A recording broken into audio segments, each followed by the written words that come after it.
Hello, fellow Econauts, and welcome back to our show. I'm here with my brother Ben, the Rocket Man, and we talk about science, space, and economy. Hey, Ben, how are you? Hey Simon, how's it going? Hey fellow Econauts. Hey Simon, what's the topic today? Our topic today is space medicine, and my first question, as always, is what is space medicine? Well, as always, I As always, respond with it is a wide field of things, of course. from making things in medicine in space to the effects on the human body. I think for today, let's focus on the effect of space on the human body and therefore on the medicine of the human body. All right, that sounds good. Can you get some examples of the effects? Yeah, so as you can imagine, there's not a lot of gravity in space. So therefore, when you float in your spacecraft and you don't have any artificial gravity or spinning motion or whatnot, um, your muscles and your tendons they don't have to withstand the same weight anymore. So you're obviously way lighter, way lighter, Way and later. therefore your whole body stretches a little bit. Your muscles get weaker. So yeah, and therefore astronauts often have, and I think many people have seen that they have to do a lot of exercise in space with very specialized equipment in order to maintain their muscle mass. But usually, when they get back to Earth, it takes a couple days, if not weeks, before they can walk properly again, because all their muscles are getting weaker. Another good example is space is very harsh in terms of radiation, and although we might have water in the hull to prevent neutrons and radiation to permeate the hull, still radiation will affect us. And if you already you imagine just in an airplane, you have already a lot of radiation. In space, it's way more. And as we all know, radiation has bad effects on our cellular matter. It can cause mutations and cancer, and therefore that's also not very good.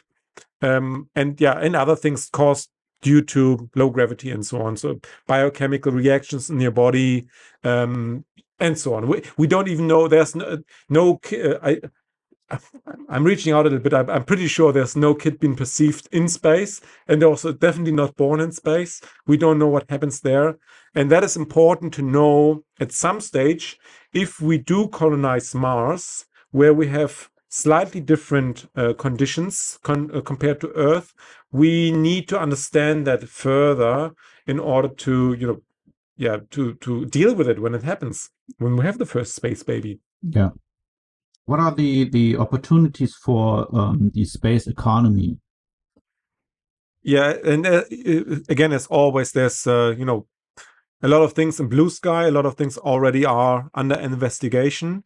Many of I am definitely not aware. I'm certain, but in general, research for the sake of research alone shouldn't be the aim, and therefore, I think space medicine, is very important to find its ways into useful applications. And let's go more. One thing I've mentioned before is definitely to make medicine in space. So there's certain ways where you can make certain chemicals in a better way in microgravity, and therefore they have a better, they are more pure, or they can react better in your body. So therefore they can target certain pain zones better than medicine made on Earth. And also understanding the body is definitely also always a good thing. When we understand what happens in space with our body, it also means that we understand the human body more in general. And then, maybe there's therapeutic ways.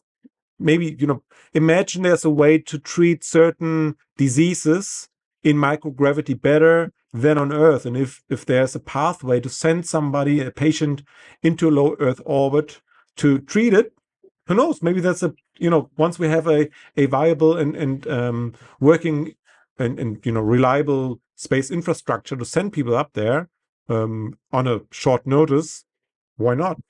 I think there are different kind of therapies already for certain accidents where you are going into water so that you have your like that you have already the floating um, sensation, let's say, Yeah, and where you can more easily start moving your legs and your arms. And I can see that this might be an application that we can also do in space, because with no yeah, gravity at all, that might be even better to train someone to use their limbs again.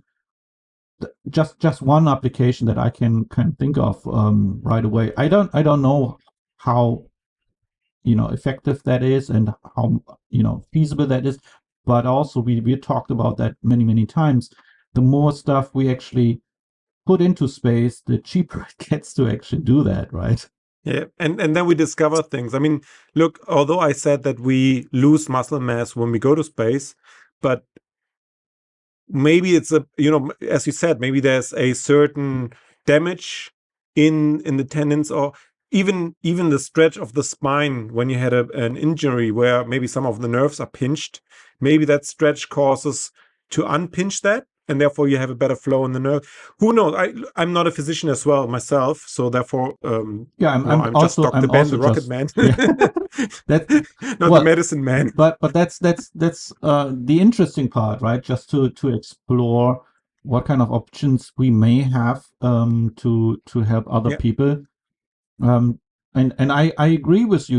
Maybe exactly what is in effect that is like negative, like losing muscle mass in space, is something that can help someone to yeah, for overcome some reason. Yeah, certain yeah, injuries. and yeah. and we talked you mentioned cancer. That's maybe another opportunity here, that might be helping someone to find a solution to, Yeah, instead of yeah, yeah. letting the cancer grow, maybe it's shrinking in space. Who knows, right? Yeah, who knows? Yeah, yeah. Also, and another thing I think that's a bit more understandable. Yeah, we want to know what happens to an astronaut when we do go to Mars, or when they go to the moon again, because it's important, or when they are on the ISS. But let's say we are aiming more for space tourism, for a hotel in orbit or on the moon or wherever. Certainly we have to understand the effects of space on the human body, so that somebody who offers those vacations knows, oh no, we can't send you for longer than 3 weeks, because otherwise you lose your ability to walk forever. So Yeah, you don't, as somebody who's selling those tickets to that hotel, that's certainly information you want to know before you offer that to your customers. it's a very good point. It's also, I mean, if we look at, especially if we look at space tourism, we need to consider that the average Joe is probably not someone who goes to the gym all the time, which Exactly, yeah. means which Or means even as an astronaut, yeah. Even compared to an astronaut, they have a very, very strict and rigorous gym training, yeah, that even more than some people in the gym. and here you already have like one a problem with space tourism. If you're not careful, you might be sending people up and they come back as jelly, right? Because they Yeah, yeah, they yeah. lose all the muscle mass, right? And another good analogy would be tolerances. So when I speak about tolerances in engineering, usually people think of, or how tight and how accurate can you make a part. But for me, tolerances means how tight and accurate can I make a part, or how inaccurate can I make a part, so that it still functions as intended. Like, if I have to make everything super, super, super, super exact, then it gets very expensive to make something, even a shaft or something, or a gear. But if I find out, oh, actually that gear still works for 10 years if I make it 100 times less accurate, but my costs are 1,000 times less, of course I go with a less Yeah, expensive case, right? In space, for space medicine, for tourism, for example, in the moment, I think what happens is astronauts have to undergo a very rigorous training, because we don't want to take the chance that something happens to them. So they are overtrained in a sense, right? If we want to open up and democratize space for more people, we have to understand how little we can get away with, so that people still come back without any injuries, Yeah. right? So we want to minimize the bad effects on the human body as well. Yeah. I think that there are a lot of interesting applications, also like we already mentioned, in terms of therapies, um, that space can have a positive effect. Also to understand, and we talked about that also many times, and we have applications also here on Earth. I mentioned there are therapies with water that are very effective. I can imagine if we open like a hospital in space, that this might be opening up possibilities to discover other avenues to help people. And I think Yeah. it's a very interesting field. Yeah, I mean, who knows? And how do you get to the space hospital? Through the Yeah, spaceport. this, we have to go to the spaceport. Yes, and don't forget to do space yoga. And space yoga, yeah, space yoga. Yeah.